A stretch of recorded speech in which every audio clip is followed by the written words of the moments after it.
विष्णु शेषनाग पर लेटे लेटे ऊब गए। उन्होंने धरती पर सैर करने का मन बनाया।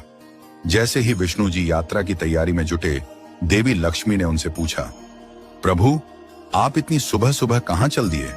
विष्णु जी बोले, प्रिय मैं धरती लोक पर घूमने जा रहा हूं।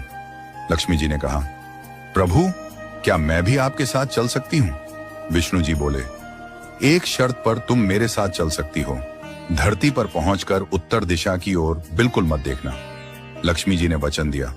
सुबह सुबह मां लक्ष्मी और भगवान विष्णु धरती पर आ पहुंचे। सूर्य देवता निकल ही रहे थे। चारों ओर हरियाली ही हरियाली थी। मां लक्ष्मी मंत्र मुग्ध होकर धरती को देख रही थीं और चारों ओर देखते हुए कब उत्तर दिशा की ओर देख लिया उन्हें पता ही नहीं चला।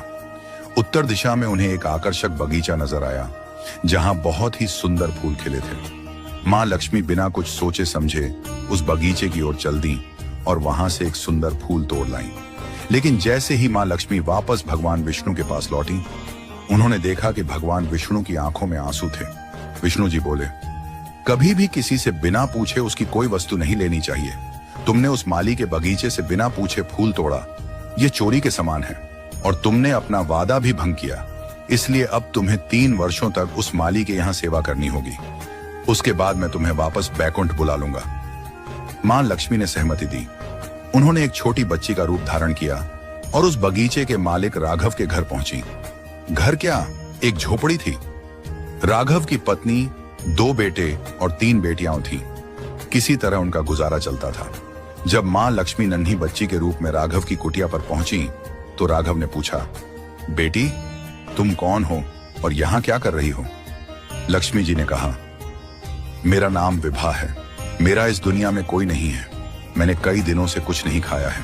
मुझे कोई काम दे दो, घर का सारा काम कर दूंगी। बस मुझे एक कोने में रहने का आसरा दे दो। राघव बोले, बेटी मैं तो बहुत ही गरीब हूं। मेरी कमाई से घर का खर्च मुश्किल से चलता है। लेकिन अगर मेरी 3 की जगह 4 बेटियां होती तो भी मैं गुजारा कर लेता। अगर तुम मेरी बेटी बनकर जैसा रूखा सूखा हम खाते हैं उसे खा सकती हो तो आ जाओ। इस प्रकार राघव ने मां लक्ष्मी को अपनी बेटी बना लिया और वे 3 वर्ष तक वहां रही। जिस दिन लक्ष्मी जी आई उसी दिन राघव को इतनी आमदनी हुई कि फूल बेचकर उसने एक गाय खरीद ली। धीरे धीरे उसके पास खूब जमीन, धन दौलत हो गई। राघव हमेशा सोचता, मुझे यह सब इस बेटी के आने के बाद ही मिला है।